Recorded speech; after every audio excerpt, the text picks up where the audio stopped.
आप सभी को मेरा नमस्कार। आज है 11 जनवरी यानी सुरक्षित बचपन दिवस। नोबेल शांति पुरस्कार विजेता श्री कैलाश सत्यार्थी जी के जन्म दिवस को हम सुरक्षित बचपन दिवस के रूप में मनाते हैं। पूरी दुनिया में बच्चों की आजादी और उनके बचपन को सुरक्षित करने में श्री सत्यार्थी जी का योगदान है, वो बहुत महत्वपूर्ण है।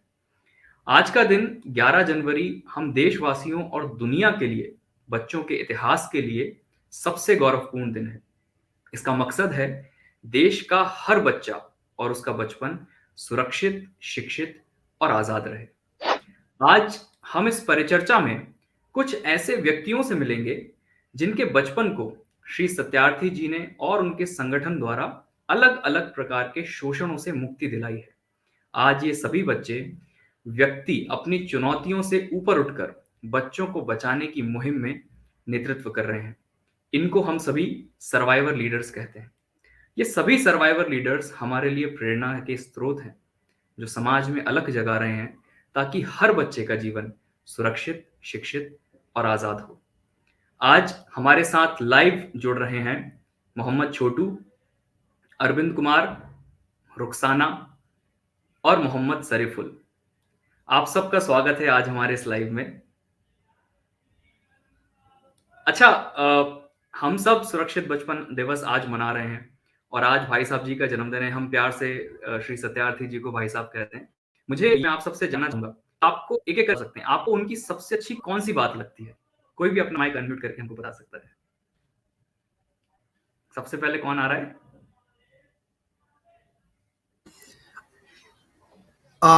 मैं बताऊंगा कि भाई साहब जी का वो मोमेंट जो मुझे सबसे अच्छा लगता है कि जब भी वो किसी बच्चे को देखते हैं परेशानी में, तो वो गले से लगा लेते हैं। वो नहीं देखते हैं कि उनकी लिवाज, उनकी चीजें वो किस हालात में हैं, उनको अपने अपने से जोड़ लेते हैं। वो पन मुझे बहुत अपनापन जो देता है कि वो भले किसी का भी बच्चा हो, लेकिन वो मेरा बच्चा है। वो पन मुझे बहुत ही उनसे अटैचमेंट उनसे होता है कि वो जो चीज़ें होते हैं मुझे बहुत ही उनको पास लाने और उनको समझने पे मजबूर करता है कि वो हम बच्चों के लिए और पूरे देश दुनिया के बच्चों के लिए कितना अपने आप को निछावर कर रहे हैं, जो मुझे प्रेरित करते हैं। बहुत ही बढ़िया अरविंद, बहुत ही बढ़िया।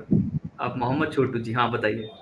जी, भाई साहब जी का एक सबसे बात मुझे जो अच्छा लगता है और उसमें हम भी अमल करते हैं। भाई साहब जी कहते हैं कि हर बच्चा को, जब भी मैं कुछ बच्चे को मुक्त करता हूँ, मैं स्वयं आज़ाद होता हूँ। तो मुझे भी लगता है, मैं कभी भी किसी भी बच्चे का मदद करता हूँ, लगता है कि मैं खुद को मदद कर रहा हूँ उनके साथ साथ। तो मुझे भाई साहब जी का सबसे अच्छा बात ये लगा है, और ये वास्तव में भी मेरे साथ भी हुआ है। बहुत सारे बच्चे को मैंने काम किया, पर उसका जो करता हूँ ना, तो मुझे बहुत अच्छा लगता है कि भाई मैं किस खुशी के लिए कुछ कर रहा हूँ। तो मुझे बहुत अच्छा लगता है भाई बहुत साहब जी का ये बात। बहुत अच्छा छोटू, बहुत ही बढ़िया आपने बताया। अब कौन, मोहम्मद शरीफुल, आप बताना चाहेंगे? जी, ये भाई साहब जी हमेशा ये कहते हैं कि हर एक बच्चे में भगवान नज़र आता है, और हर एक हकीकत बात है ये कि हर एक बच्चा जो है भगवान के रूप होते हैं, और बच्चे सच्चे बोलते हैं। जब किसी बच्चा को किसी प्रकार से हम मदद करते हैं, या कोई भी बच्चे दुकान में या कारखाना में काम करते हैं, उन बच्चों को जब हम किसी भी तरह से मदद पहुँचाते हैं, तो हमें तब जब बच्चे अच्छे लाइन में जाते हैं, जब बच्चे को हम शिक्षा से जुड़ने की कोशिश करते हैं और जोड़ते हैं बच्चे को, तब उनके आसपास के लोग और गार्जियन उनके जब जानते हैं और हमें रास्ते में कहीं भी देखते हैं, तो कहते हैं कि यही वो आदमी है जो मेरे बच्चे को शिक्षा से जोड़ा और मुझे बहुत ही मदद किया। तो तब एहसास होता है कि उस बच्चे को नहीं जुड़े, हम अपने से जुड़े उस शिक्षा से, और जो हमने खोया था बचपन में वो आज हमें मिल रहा है। तो हमें बहुत ही अच्छा बहुत ही लगता है बढ़िया। और सुकून मिलता है दिल में। बहुत ही अच्छा आपने इसको एक्सप्लेन किया कि जब हम किसी बच्चे को एक स्कूल में दाखिला करा देते हैं, तो हमें ऐसा लगता है कि हमने अपने आप को दाखिला कराया। हम खुद जो उस पढ़ाई को उस समय उस तरीके से नहीं ले पाए, वो हमने एक बच्चे को, बहुत ही अच्छा आप लोगों ने सरीफुल बताया। रुखसाना, आप बताना चाहेंगी? जी सर। मुझे भी श्री कैलाश सत्यार्थी जी की, और जिन्हें हम प्यार से भाई साहब जी कहते हैं, उनकी यही बात अच्छी लगती है कि जब भी वो बच्चों से मिलते हैं तो उन्हें हमेशा अपने गले से लगाते हैं सबसे पहले। और हर बच्चे को, चाहे वो किसी भी हालत में, जैसे अरविंद भैया ने बताया, उनके कपड़े नहीं देखते, उनकी हालत नहीं देखते, बस उन्हें गले से लगाते हैं, अपना आशीर्वाद देते हैं और इतना प्यार करते हैं। और मैं जब भी उनसे मिली हूँ और सबसे पहले उन्होंने मुझे आशीर्वाद दिया, गले से ही लगाया, और इतना अच्छा काम कर रहे हैं, तो मैं बहुत खुश हूँ कि मैं उनसे जुड़ी हुई हूँ और हमेशा जुड़े रहना चाहती हूँ। बहुत ही अच्छा, यही कहूँगी। बहुत अच्छा बच्चों, आपने बहुत अच्छा बताया। मैं जो है वो अब मैं जो है अब प्रश्न पर आना चाहूँगा। हम आप सबसे थोड़े-थोड़े प्रश्न करेंगे। आप सभी ने अपने जीवन में बड़ा संघर्ष किया है। आप बाल मज़दूरी के अलग-अलग आयामों से छूटे, अपनी पढ़ाई-लिखाई करी, आज संगठन में अलग-अलग स्तर पर भी आप काम कर रहे हैं और अब स्वेच्छा से अलग-अलग जगह पे बच्चों को बचाने की मुहिम में जुड़े हुए हैं। तो मेरा प्रश्न सबसे पहले मोहम्मद छोटू से है।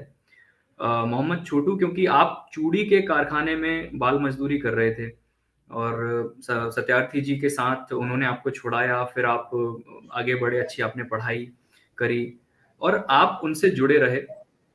आप जैसे जुड़े रहे, आज आप स्वयं एक लीडर के तौर पर उभरे हैं और आप कई बच्चों को छुड़ाते हैं, उनको अच्छी तालीम देते हैं, पढ़ाते हैं और कोविड-19 की जो विषम परिस्थितियाँ आजकल हमारे देश में चल रही हैं काफ़ी समय से, उसमें भी आप पीछे नहीं हटे। आपने कई बच्चों को आपने पढ़ाया-लिखाया, अलग-अलग माध्यमों से उनकी क्लासेस ली। ये आपको ये सब करने में कैसा लगता है? और इसकी जो प्रेरणा है, वो आपको कहाँ से आती है? कैसे आप ये इतने बड़े-बड़े काम आप इतनी छोटी-सी उम्र में कर पा रहे हैं? छोटू, मोहम्मद छोटू। धन्यवाद भैया। आप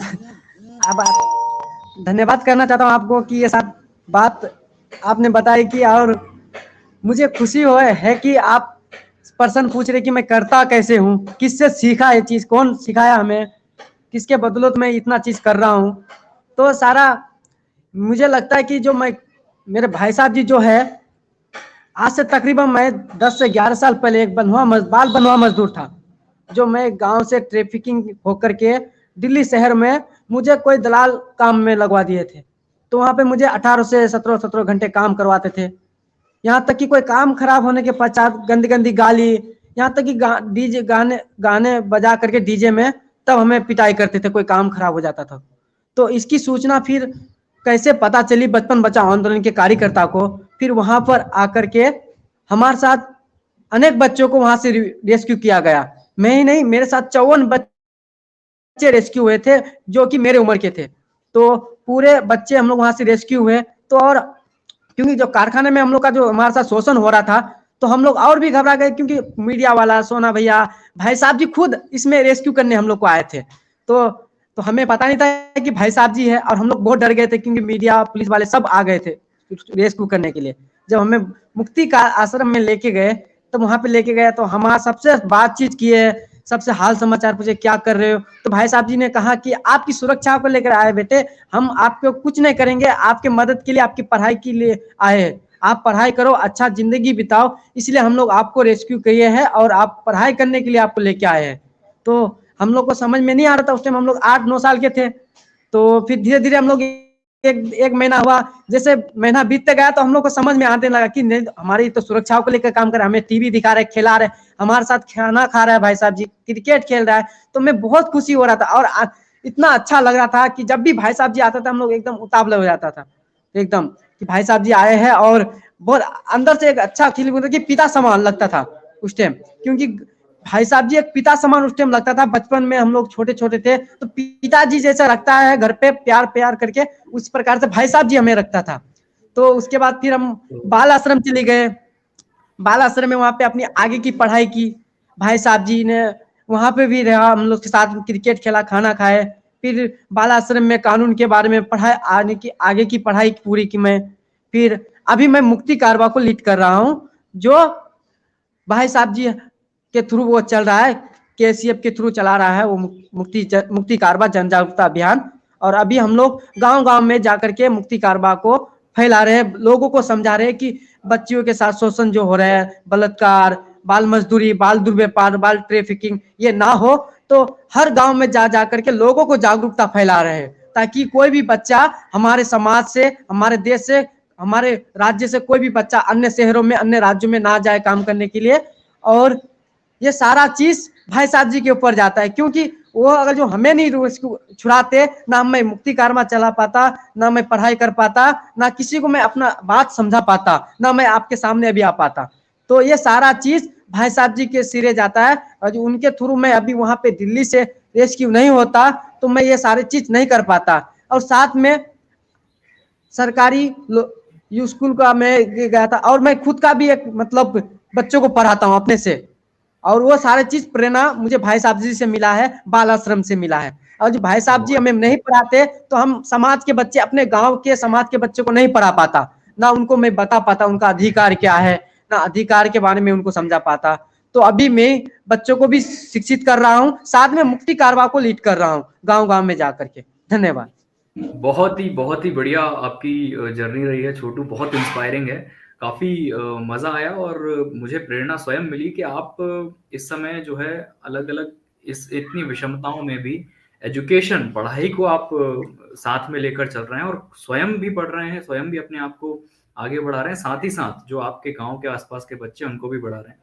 मुझे एक्चुअली मैं थोड़ा कविताओं का और ये इनका बड़ा शौकीन व्यक्ति रहा हूँ और बहुत पसंद है मुझे। तो भाई साहब जी ने एक कविता लिखी थी अभी कोविड के दौरान कि मेरी बेटी स्कूल जा रही है। मैं उसकी आपकी कुछ लाइनें सुनाता हूँ, छोटू ने जो बात कही उससे, कि मेरी बेटी स्कूल जा रही है, अभी-अभी किवाड़ खोलकर तोड़ रही है वह, सदियों पुराने गुलामी के बंधन। देहरी के बाहर पहला कदम रख, जिंदगी की तमाम मुश्किलों को ठोकर मार रही है, वह मेरी बेटी स्कूल जा रही है। तो ऐसी ही एक हमारी बेटी जो है इस पूरे परिचर्चा में हमारे साथ जुड़ी है, रुखसाना उसका नाम है। रुखसाना, मैं आप पर अब आता हूँ और आपसे एक प्रश्न पूछना चाहता हूँ। आप स्वयं मेरठ में बाल मजदूरी के शिकार रहे हैं, आप कुछ काम वहाँ पर कर रहे थे। लेकिन आज जी सर। परिवर्तन की मिसाल देखिए कि आप पोस्ट ग्रेजुएशन की पढ़ाई कर रही हैं, टीचर आप बनना चाहती हैं। मुझे बहुत खुशी मिलती है ये सुनकर और बताकर। और एक जानकारी हमें दी गई कि आपने बाल मित्र प्रोग्राम जो चलता है, उसके तहत मेरठ के बहुत सारे बच्चों के लिए काम किया है। तो मुझे मेरा जो प्रश्न बेसिकली आपसे था कि ये पूरी यात्रा जो आपने की, इस यात्रा के बारे में कुछ बताइए हमको। जी सर। सभी को मेरा नमस्ते, जो मुझे देख रहे हैं, सुन रहे हैं।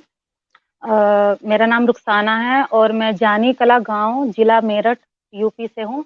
और मैं बताना चाहूँगी कि जब मैं कक्षा 4 में थी, सन 2006 की बात है, तो मेरा स्कूल में नाम लिखा हुआ था, बट मैं शिक्षा से काफ़ी दूर थी, स्कूल नहीं जाती थी। अपने घर पर ही मैं काम करती थी। सूटों पर नग लगाने का काम होता है, वो मैं अपने घर पे ही करती थी। स्कूल बहुत कम ही से जाती थी। तो एक दिन जब मैं स्कूल में गई तो वहाँ पे बचपन श्रम आंदोलन के कार्यकर्ता बीएमजी के वहाँ पर आए और उन्होंने हमें उसके बारे में, श्री कैलाश सत्यार्थी जी, जिन्हें हम प्यार से भाई साहब जी कहते हैं, उनके बारे में बताया और इस संस्था के बारे में बताया कि जो बच्चे बाल मजदूरी करते हैं उनके खिलाफ ये काम कर रही हैं। तो उन्होंने हमारे स्कूल में एक चुनाव करवाया जिसमें मैं बाल प्रधान चुनी गई थी।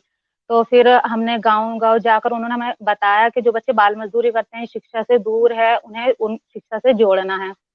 तो हमने गाँव-गाँव जाकर रैलियाँ निकाली, बच्चों को जागरूक किया। हमारे गाँव में लड़कियाँ बहुत कमी से स्कूल जाती थी, उनमें से मैं भी एक थी। तो जब मैं बीएमजी से जुड़ गई, बाल मित्र ग्राम से जुड़ गई, तो मैं भी डेली स्कूल जाने लगी। तो फिर हमने रैलियाँ की और जो समस्याएँ हमारे स्कूल में थी, जैसे कि मैं बताना चाहूँगी, हमारे स्कूल में सिर्फ़ एक टॉयलेट था जिसे सिर्फ़ टीचर ही यूज़ करती थी। हमसे ही पानी वग़ैरह डलवाना, इस तरह की समस्याएँ थी। लेकिन बीएमजी से जुड़ने के बाद हमने वहाँ पर लड़कियों के लिए अलग और लड़कों के लिए टॉयलेट वग़ैरह बनवाए और गाँव की सड़कें वग़ैरह थी, खराब थी, पानी-वानी भर जाता था बरसात में। तो प्रधान, गाँव के प्रधान हैं, उनसे मिलकर हमने बातचीत की। बीएमजी के कार्यकर्ता हमारे साथ रहते थे हमेशा। तो उनसे बात करके हमने गाँव की सड़कें ठीक करवाई। मतलब शिक्षा से काफ़ी बच्चे जुड़े उस दौरान। और ये है कि मैंने 12th जो है अपने गाँव से ही की है। फिर मैंने ग्रेजुएशन गाँव से शहर जाकर कंप्लीट की और सन 2019 में मैंने डिप्लोमा किया है, डीएलएड किया है, जिसे बीटीसी के नाम से भी जानते हैं।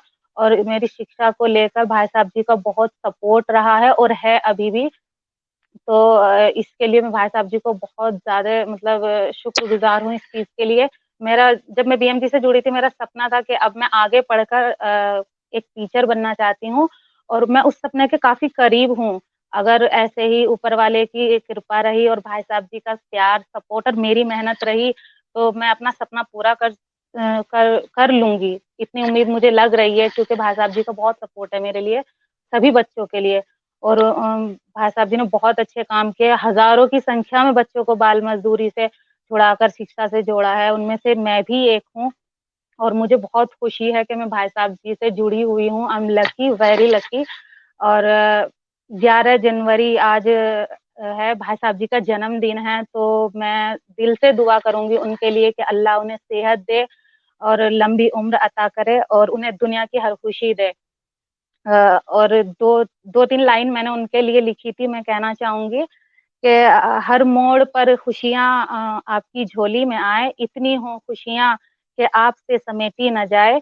दिल से दुआ है मेरी उस खुदा से, गम आपके मुकद्दर में तो क्या तसव्वुर में भी ना आए। I love you so much भाई साहब जी, ऑल ऑफ यू। बहुत ही बढ़िया रुखसाना, आपने तो ये दिल जीत लिया। बड़ा बहुत ही प्यारी कविता, बहुत अच्छा। अ, मैं अब आप लोगों को बताऊं, मेरे रोंगटे खड़े हो रहे थे जब ये पूरा जो रुखसाना बता रही थी पूरी जर्नी। और बहुत खुशी जी, होती है, बहुत अच्छा लगता है जब ऐसे व्यक्ति के बारे में हम चर्चा करते हैं और इस दिन को हम सेलिब्रेट करते हैं और उनके उनके बच्चे, उनकी बेटे, उनकी बेटियां ये सारी बात हमारे सामने रख रहे हैं। बहुत अच्छा।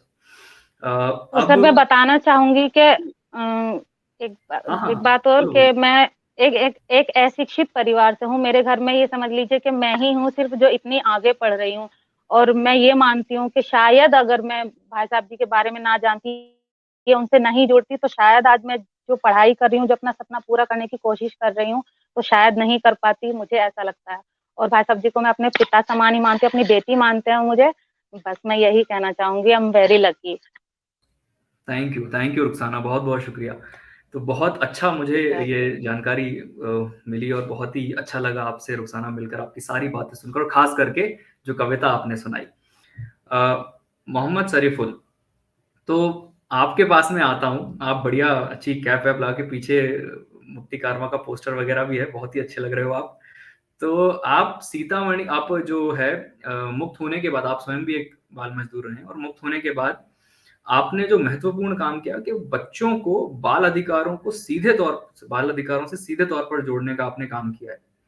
और साथ ही साथ इस कोविड की जो हमारी इतनी विषम परिस्थितियां, महामारी चल रही थी, उस दौरान कई बच्चों की आपने मदद करी, आपने उनको बाल मजदूरी से निकलवाया। ट्रैफिकिंग जो बढ़ गई थी इस दौरान, आपने उसमें भी एक बड़ा योगदान दिया। जो बच्चे बाल यौन शोषण में लिप्त हो जाते हैं, उनकी मदद करने के लिए भी आपने संगठन के माध्यम से काफ़ी काम किए हैं। तो इन इतने सारे जो आप काम किए हैं, उसके बारे में हमें थोड़ा-सा बताइए, और हमारे जो दर्शक आज देख रहे हैं, उनके साथ साझा करिए। मोहम्मद शरीफुल। नमस्कार, मेरा नाम शरीफुल है और मैं बिहार राज्य से हूँ, कटिहार जिला से, बारसोई प्रखंड आता है और पिछड़ा हुआ मतलब ये आता है मेरा प्रखंड और कटिहार जिला भी। और मैं 2009 में बाल बंधुआ मजदूर से मुक्त कराया गया हूँ। आदरणीय भाई साहब श्री कैलाश सत्यार्थी जी का, जो बचपन बचाओ आंदोलन के द्वारा मैं रेस्क्यू कराया गया था। और मुझे उस वक़्त कुछ मालूम नहीं था कि बाल मज़दूरी किसे कहते हैं, बाल बंधुआ मज़दूरी किसे कहते हैं। इन चीज़ों के बारे में मुझे कुछ जानकारी नहीं था। जब मुझे रेस्क्यू करने के बाद जब मुझे मुक्ति आश्रम में लेके गया रात में अंधेरे में, तो वहाँ मैं देखा कि बहुत सारे बच्चे थे, रात के टाइम थे काफ़ी और खाना खा रहे थे और हँसी-मज़ाक भी कर रहे थे। और जब मैं वहाँ गया तो मेरा अंदर एक हौसला-सा आया कि यहाँ भी छोटे-छोटे हमसे छोटे-छोटे बच्चे हैं, इतने अच्छे साथ रह रहे हैं, खा रहे हैं, तो हम क्यों ना रहें? और उस वक़्त हमारे नज़र में कुछ नए अगर आ जाते थे, तो देख रहे थे उस वक़्त सीसीटीवी कैमरे लगे हुए थे, जहाँ हम लोग खाना खा रहे थे चौपाल में वहाँ बैठ के, तो हम लोग खाना उस वक़्त बर्बाद नहीं कर सकते, तो हम लोग एक-दूसरे में बात करते थे कि यहाँ अगर हम लोग खाना फेंकोगे, तो यहाँ पकड़े जाओगे, मार खाओगे। तो हम लोग बहुत सारे चीज़ वहाँ अनुशासन भी सीखे हमने। और सुबह जब रणवीर गुरुजी आते थे, तो हम उन्हें सलाम करते थे, अस्सलाम वालेकुम सर, हम सलाम करते थे, फिर हमें सिर्फ़ बताते थे सारे चीज़। हमें जवाब भी देते थे और रणवीर गुरुजी बहुत प्यार भी करते थे हम लोगों को। और मुझे वो चीज़ याद है कि मुक्ति आश्रम में एक नए बच्चे आए हुए थे और एक मेरे ही इलाके के, मेरे ही बगल के थे, एक लड़के रेस्क्यू करके उसी दिन लाए थे। और वो बिल्कुल उदास था, और जब मुझे पता चला कि ये लड़का मेरा गांव का ही है और मेरा 3 दिन हुआ आने का और ये उदास है, तो मैंने उनसे दोस्ती किया, फिर बातचीत किया, तो पता चला कि वो मेरे रिलेशन में है और मामा भंजा का रिश्ता बन गया फिर वहाँ हमारा। तो बहुत ही अच्छा चला और वहां से मुझे आने का दिल नहीं कर रहा था। जब हमारा टिकट बना था मुक्ति आश्रम से बिहार पटना आने के लिए, तो हम खुद जो है बाथरूम में जाके छुप गए थे और रणवीर गुरुजी को बोल रहे थे कि गुरुजी हमें नहीं जाना है यहाँ से, हमें यही पढ़ाई करना है। तो हमें रणवीर गुरुजी बोले थे कि बेटे तुम 3 महीने के लिए जाओ, अपने माता पिता से मिलो, 3 महीना हो चुके हैं तुम्हारे मुक्ति आश्रम में, और माता पिता से मिलोगे, हौसला बढ़ेगा, फिर तुम्हें वहां लाने गए। तो हम ऐसे रहे। उसके बाद जो है हमने गांव में ही आके पढ़ाई लिखाई की, और मेरे परिवार का थोड़ा आर्थिक स्थिति बहुत ही खराब था, तो मैंने पढ़ाई के साथ अपना कुछ मेहनत भी किया और किसी तरह बड़ी सिस्टर को शादी उदी दिलवाया। और उसके बाद जो है फिर मैंने पढ़ाई पूरी की, फिर कुछ अपना मेहनत भी किया, इधर उधर काम उम किया। उसके बाद मैंने बाल आश्रम में गया। बाल आश्रम में जाके शिक्षा प्रशिक्षण के बाद जो है मैंने हर एक उन चीजों के बारे जानकारी ली कि किस तरह से हम उन बच्चों को सहायता कर सकते हैं। हम जैसे हम किसी बच्चे को रास्ते में भीख मांगते हुए देखते हैं, किसी बच्चे को जो है लाचार होते हुए देख रहे हैं, कि वो बच्चे जो है पेट के लिए, एक वक्त की खाना के लिए जो है किसी आदमी के पास अगर हाथ फैलाते हैं, तो वो बच्चे को नहीं पूछते कि बेटे तुम क्यों मांग रहे हो, या तुम्हें क्यों तुम्हें क्या है, आखिर क्या जरूरत है, ये नहीं पूछते, क्योंकि उस बच्चे को लात मार के, थप्पड़ मार के, धमका उमका के भगा देते हैं। तो मुझे उस दिन से, और मैंने जब ये चीज बाल आश्रम और मुक्ति आश्रम के बारे में मैंने मम्मी को बताया, तो मम्मी ने मेरा कहा कि बेटा तुझे कहीं पैसा तो बहुत कमा लोगे, तो तुम्हें जो चीज छूट गया ना, वो चीज अगर तुम किसी दूसरे बच्चों को दोगे, तो वो आज अगर तुम्हें नहीं मिलेगा तो तुम्हारे आने वाले पीढ़ियों को मिलेगा। तो मैंने बोला ये बात तो सही है, अगर आज नहीं मुझे मिलेगा तो कल तो जरूर मिलेगा, किसी ना किसी माध्यम से मिलेगा। तो मैंने फिर वही शुरू किया। फिर मैंने मुक्ति कारवां टीम से जुड़ा, और उससे पहले भी मैंने जितने भी मेरे इलाके में, कई बार तो वृद्धा पेंशन जो बुजुर्ग लोगों को मिलते हैं 60 वर्ष की उम्र में, तो उन्हें जो है बैंक में पैसा जब लेने जाते थे, तो उन्हें 500 रुपये 600 रुपये मिलते थे, लेकिन 200 रुपये बैंक मैनेजर ले लेते थे। तो मुझे पता चला, जब मैंने गया तो वहाँ बोला भाई 200 रुपये लेंगे। तो मैंने थाना में एफआईआर दर्ज करवाया और बैंक मैनेजर को मैंने 2 दिन के अंदर जो है उससे ट्रांसफर करवा दिया था। और थाना प्रभारी ने मुझे बोला था आज तक कोई लड़का ऐसा नहीं देखा था, लेकिन तुम्हारे जैसा लड़का 1 नंबर देखा, टक्कर देने वाले हो। तो मैंने बोला जो गलती करेगा उसको तो मैं दूंगा टक्कर। और मैं उसी तरह करते बहुत गया, बढ़िया। और बहुत सारे बच्चे को मैंने स्कूल में एडमिशन करवाते गया। और मैंने प्राइवेट गवर्नमेंट स्कूल में तो एडमिशन करवाया ही बहुत सारे बच्चों को, लेकिन मैंने प्राइवेट स्कूल में जाके उन टीचर के डायरेक्टर के पास जब जाके मैं बोला कि मैं यहाँ कैलाश सत्यार्थी चिल्ड्रन फाउंडेशन के द्वारा जो है रेस्क्यू किया गया हूँ, बचपन बचाओ आंदोलन के द्वारा, और इस संस्था के द्वारा जो है मैं मुक्ति कारवां अभियान का टीम लीडर हूँ। और हम लोग पूरे भारत में जन जागरूकता अभियान के माध्यम से जो है नुक्कड़ नाटक के माध्यम से, जो है पर्चा पोस्टर के माध्यम से हम लोग जागरूकता कर रहे हैं कि बच्चों के साथ किसी भी तरह का शोषण हो कहीं भी, तो आप जो है 1098 पे या 1800 102 72 22 पे कॉल करके जानकारी दे, ताकि वो बच्चे के साथ किसी भी तरह का शोषण ना हो, और आपके एक कॉल से वो बच्चा सुरक्षित अपनी जिंदगी जी सके, अपने भविष्य को आगे बढ़ा सके। क्योंकि हम सब कहते हैं कि बच्चे भारत देश के भविष्य हैं। तो वो बच्चे जो है आज गटर में कहीं कचरे बीच रहे हैं, कहीं खेल के मैदान में जो बच्चे बैठ के देख रहे हैं, लेकिन कोई दूसरा बच्चा जो खेल रहे हैं उनको खेलने का अधिकार नहीं मिल रहा है।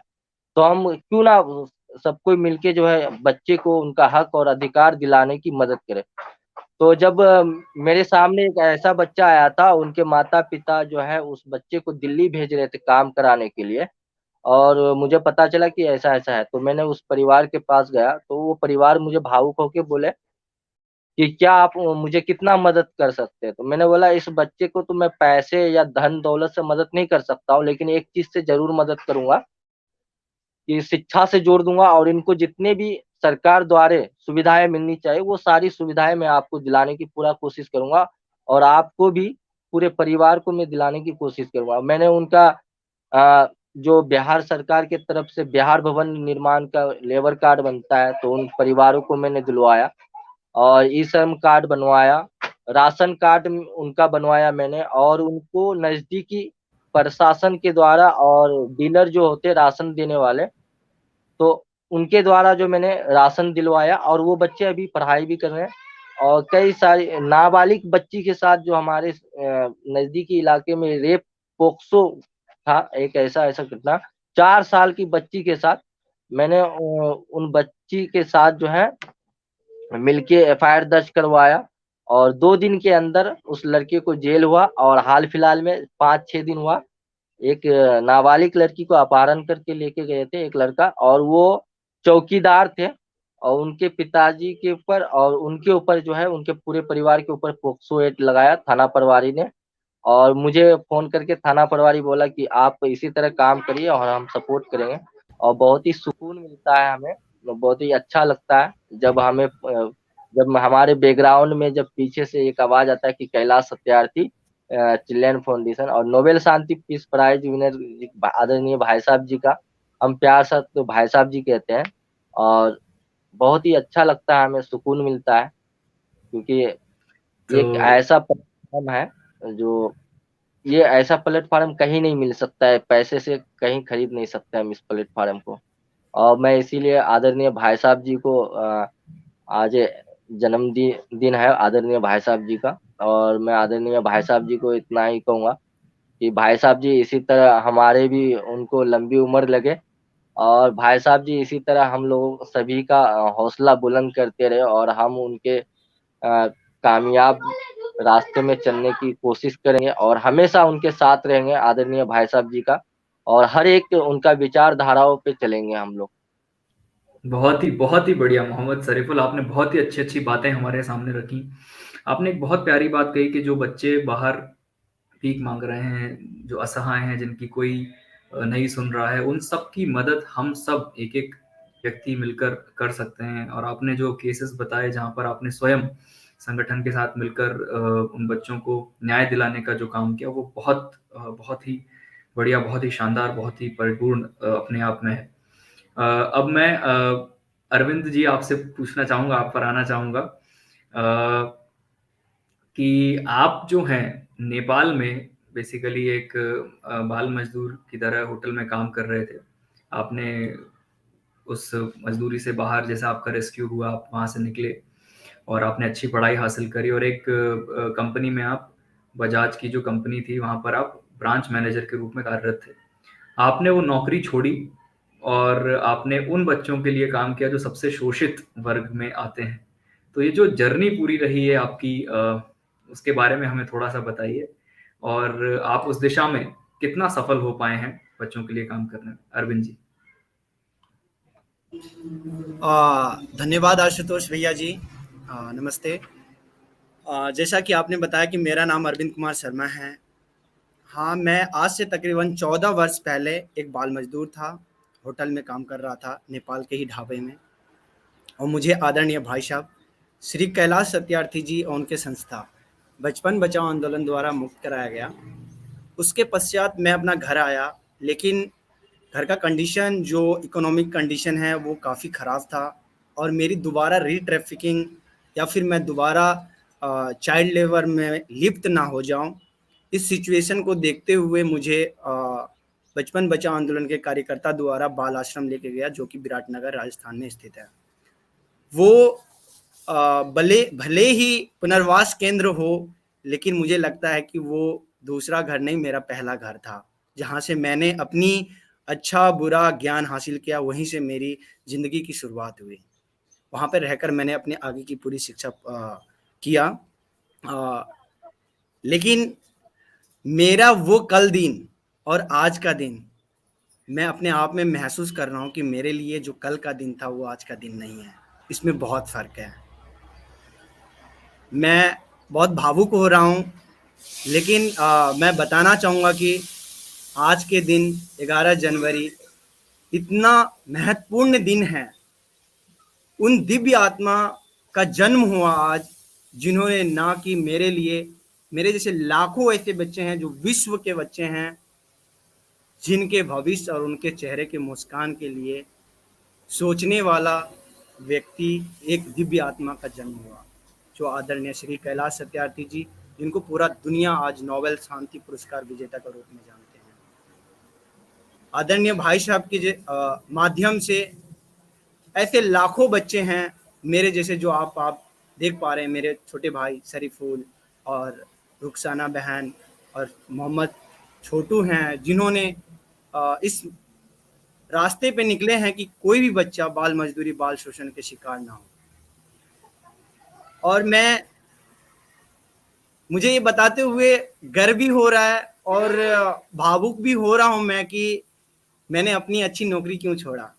ये लेकिन एक चीज आपको बताना चाहूंगा, और मेरा प्रेरणा वही रहा है, यही बात मुझे हमेशा प्रेरित करता है कि जिस आत्मा का जन्म हुआ, उस आत्मा ने भी ऐसे लाखों बच्चे जो उनके बच्चे नहीं थे, उन्होंने भी अपनी जॉब, उन्होंने भी अपनी नौकरी, उनके चेहरे के मुस्कान और उसका बचपन में ही सुनिश्चित हो, उसके लिए छोड़ दिया। भले हम अपनी जीवन में खुद के तरक्की बहुत कर ले, अपने परिवार के बारे में, अपने बच्चे के बारे में सोच ले, लेकिन हमारे पहल से जो बच्चा आज शोषण के चपेट में दिन प्रतिदिन आज के दिन में भी हो रहे हैं, उन बच्चे के लिए कौन सोच रहा है? उनके बारे में, उनका बचपन में ही सुनिश्चित हो, उसके बारे में कौन सोच रहा है? उस आत्मा ने सोचा, जिसका प्रतिफल आप आज मैं देख रहा हूं, अरविंद के रूप में आप देख रहे हैं कि मैं आज बोल पा रहा हूं, अपने बारे में समझ पा रहा हूं। और मैं ये सोच रहा हूं कि जो मेरा जॉब था, जिसको मैंने ठुकराया, भले मेरा वो जीवन को साकार अच्छा बना सकता था, मैं अब बहुत मुकाम हासिल कर सकता था, लेकिन मुझे जो संतुष्टि मिल रही है कि मैं इस रास्ते पे निकल के किसी एक बचपन में सुनिश्चित कर रहा हूँ। क्योंकि अगर उसका बचपन में सुनिश्चित नहीं हुआ ना, तो जीवन में कभी सुनिश्चित नहीं होगा। तो ये प्रेरणा जो है आदरणीय भाई साहब जी से मिली, और मैंने अपनी जॉब छोड़ा, और मैं इस आंदोलन के साथ जुड़ के ना कि सिर्फ उन बच्चे के लिए कुछ करूं, मैं इससे भाव के साथ, इसका जो लगाव है कि जो मेरा पीड़ना, जो मैंने यातना सही है अपने बचपन में, उस वक्त का अरविंद और आज जो अरविंद आपके सामने है, इसमें बहुत फर्क है। मैं अपने आप को बयान नहीं कर पा रहा हूं, लेकिन मैं सोच रहा हूं कि कल को अगर मैं होटल में ही रहता, तो आज मैं शायद नोबेल शांति क्या होता है, उसके विजेता सत्यार्थी जी कौन है, और उन बच्चे के लिए क्या करते हैं, बचपन क्या होता है, मैं नहीं समझ पाता। जो उन्होंने बीज बोया है, वो आज मैं सोच रहा हूं कि आदरणीय भाई साहब जी, जो आपने बीज बोया वो फल गया है, वो बीज बोने का काम आज जमीन पे कर रहा है। जैसे कि आप मुझे, मैं अरविंद, हमारे छोटू भाई, रुखसाना बहन और शरीफुल बेर है, ये सारे बीज हैं। ऐसे लाखों बच्चे हैं जिन्होंने अच्छी पढ़ाई हासिल किया, मुक्त होने के बाद, शोषण के शिकार होने के बाद, आज अपने गांव समाज में बच्चों के लिए, अपने जीवन में आगे भी बढ़ रहे हैं, लेकिन बच्चों के समाज के लिए आवाज उठा रहे हैं अगर उनके साथ शोषण हो रहा है। और मैं व्यक्तिगत तौर पे कहूं तो मैं जब भी मैं पहले मैं मुक्त हुआ, लेकिन आज जो बच्चे को मुक्त कराने के लिए मैं जब जाता हूं, तो मुझे एक ही चीज याद आता है कि अरविंद तो पहले ऐसा था और आज इनको छुड़ाने आया है। मतलब मैं उस चीज को जब इमेजिन करता हूं आज के तौर पे कि वो बच्चा काम कर रहा है, लेकिन अरविंद उस टाइम भी बच्चा था, वो काम कर रहा था। और मुझे इतना हो रहा है कि आज अरविंद सत्यार्थी जी बन के आया, क्योंकि सत्यार्थी जी का छवि, सत्यार्थी जी सिंगल नहीं है। अगर वो चेहरा हम सब में दिख रहा है और मैं वहां पे प्रेजेंट होता हूं, तो मैं सोचता हूं उसी भाव से, उसी प्रेरणा के साथ कि मैं उस बच्चे को मुक्त कराऊं और उसके चेहरे पे खुशी लाने का काम करूं। सच में ये मेरे लिए बहुत ही गर्व का है, और उन सभी बच्चों के लिए, उन तमाम बच्चों के लिए जो आज शोषण के चुंगल से मुक्त होकर अपनी आजाद खुशहाल जिंदगी जी रहे हैं। और मेरे साथ ऐसे हजारों साथी हैं जो कभी बाल शोषण, बाल तस्करी, बाल यौन उत्पीड़न से आजाद होकर हमारे साथ जुड़कर अपने अपने क्षेत्र में काम कर रहे हैं, अच्छी पढ़ाई करके। और मैं मैं बहुत खुश हूँ कि आदरणीय भाई साहब जी, आपका बीज बोया हुआ व्यर्थ नहीं गया। आज वो आपका बीज पूरा विश्व में, पूरा जगह पे, हर जगह इस संदेश को फैला रहा है कि कोई भी बच्चा बाल मजदूरी का शिकार ना बने। किसी भी बच्चे या किसी भी माँ बाप को बाल मजदूरी करने के लिए अपने बच्चों को ना लगाना पड़े, उनको अच्छी शिक्षा और उसका बचपन में ही सुनिश्चित हो। इस चीज़ का बीड़ा हमने उठाया है और इस रास्ते पे हम चल रहे हैं। और आपको आपकी दीर्घ आयु के लिए हम ईश्वर से कामना करते हैं, आपकी उम्र लंबी हो और आपको भगवान बहुत शक्ति दें इस बुराइयों के खिलाफ आवाज़ उठाने के लिए। और आप हमेशा हमारे साथ और उन बच्चों के लिए जो सोच रहे हैं, जो खुशहाल ज़िंदगी आज जी रहे हैं या जो शोषण के शिकार हो रहे हैं, उनके उनके भविष्य के बारे में सोच रहे हैं कि उनका बचपन सुनिश्चित हो। एक दिन पक्का मैं कह रहा हूँ कि पूरा विश्व बाल दुर्व्यापार, बाल मजदूरी, बाल यौन शोषण से पक्का आपका जो सपना है वो साकार होगा, वो मुक्त होंगे और सभी बच्चों का उनका बचपन में सुनिश्चित होगा।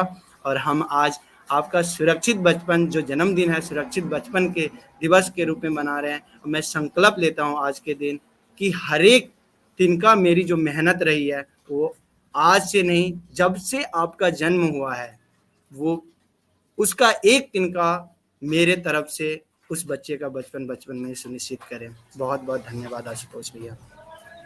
बहुत ही बढ़िया अरविंद भाई, आपने बहुत ही मार्मिक पूरा विवरण दिया, बहुत ही अच्छे से सारी बातों को सामने रखा। और मैं जब इस पूरे कॉन्वर्सेशन को सुन रहा था आप सभी बच्चों के साथ, मुझे अंदर से इतना गौरवान्वित फील हो रहा था कि आई एम सो प्रिविलेज। मुझे इतनी खुशी है कि मैं आप सब लोगों के साथ जुड़ा हूँ, आज ये बात कर रहा हूँ। क्योंकि कई बार क्या होता है कि हम अपने रोजमर्रा के जीवन में उन बच्चों को भूल जाते हैं, नहीं देखते हैं, नहीं समझ में आता है कि भाई, हम कई बार बोल देते हैं कि ये तो किस्मत है, हम कई बार बोल देते हैं कि ये तो गरीबी है या जो भी है। लेकिन हम उन शोषण के जो एस्पेक्ट्स हैं, जो इतने विषम परिस्थितियों में हमारे बच्चों को ले आते हैं, और वहीं से आप लोग मुझे दिखते हैं जहां पर मुझे बदलाव दिखता है, जहां मुझे उम्मीद दिखती है, जहां मुझे खुशहाली दिखती है, जहां मुझे ये दिखता है कि उनमें वो मादा है, उनमें वो, जैसा अरविंद ने कहा कि वो बीज है जो पेड़ बन गया है और अब वो दुनिया को परिवर्तित कर रहा है। तो बहुत अच्छा मुझे आप सबसे बात करके लगा। जो हमारे दर्शक देख रहे हैं उनकी तरफ से और मेरी अपनी तरफ से हम सभी हमारे सर्वाइवर लीडर्स को बहुत धन्यवाद देते हैं कि आज उन्होंने अपने जीवन के संघर्ष को, अपनी उपलब्धियों को हमारे साथ साझा किया। आप जितनी बहादुरी से इन सारे बच्चों के जीवन में परिवर्तन लेकर आ रहे हैं, उसके लिए आपको बहुत बहुत शुभकामनाएं, बहुत बहुत साधुवाद। आप ऐसे ही निरंतर आगे बढ़ते रहें।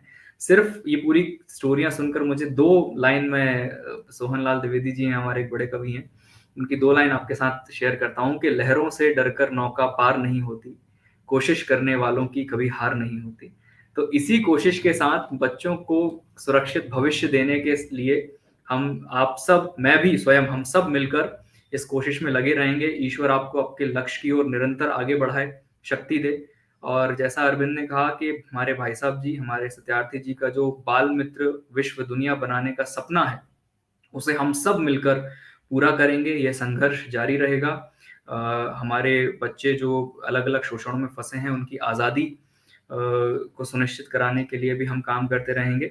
इस परिचर्चा को समाप्त करते हुए आज मेरे दर्शक जो इसको देख रहे हैं और हम सभी साथ में एक प्रतिज्ञा लेते हैं कि हमारे संपर्क में ऐसा कोई भी बच्चा आता है, कोई भी जो विषम परिस्थिति में है या किसी बुरी स्थिति में है, उसकी हम मदद करेंगे और उस बच्चे के बचपन को सुरक्षित करने का संकल्प, ऐसा संकल्प आज हम सब मिलकर ले रहे हैं।